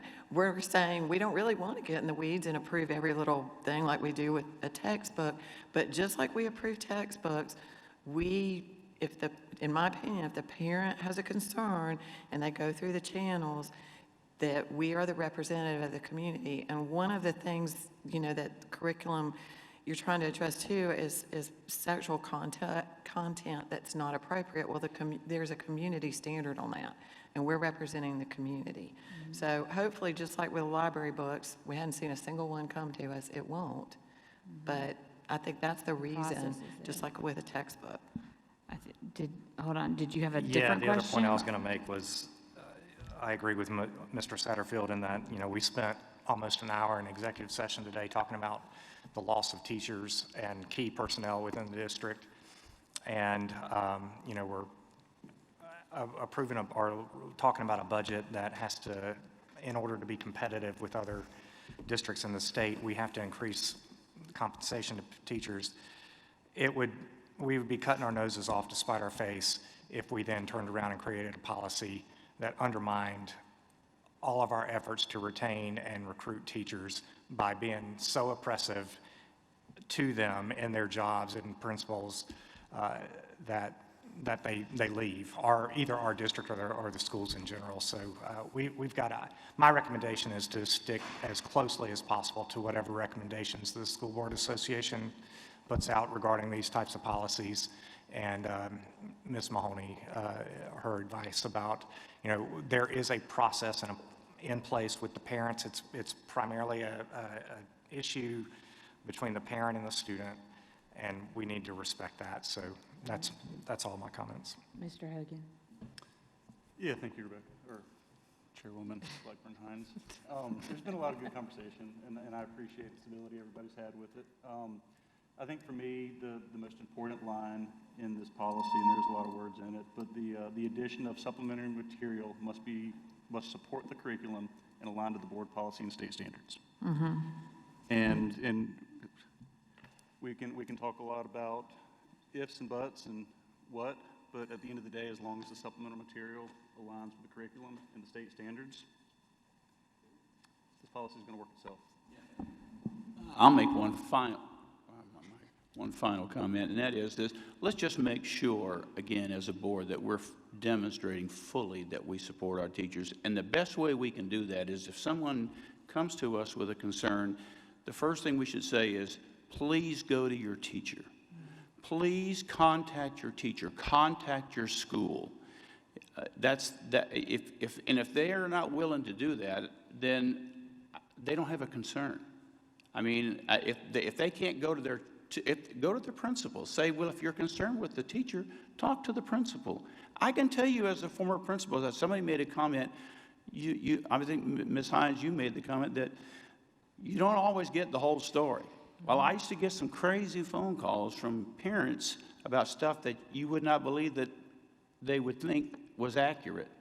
So I think as a school board, we do need to show that we support our teachers fully. And the best way we can do that is when that situation arises, because that is a concern with a lot of teachers. I can just tell you that we tell them, make sure you talk to the teacher. Take the time, give the teacher the consideration, and talk to your teacher. And if you have an issue with that, at least give the principal the opportunity and sit down. I have resolved 99% of all the issues I ever dealt with by getting all parties in my office and resolving them. So I agree. And I will say, to your point, I mean, I do believe,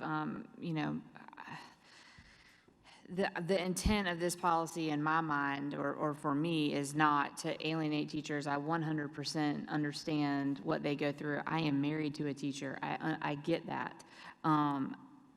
But what I will say is a concern that I hear is that there is a fear to go to a teacher because a teacher is going to react negatively towards a student, or that would go up the chain of command to a principal. I don't know that would happen or not. I haven't been shown that. I haven't seen where that has happened. But if it does, adding that provision that you can appeal to the board, where you can come to us and say that there is documentation that your child's been reprimanded or discriminated against because they've raised a concern about what was presented or taught in class that was not related to the standards or to the curriculum, that's why that's in place.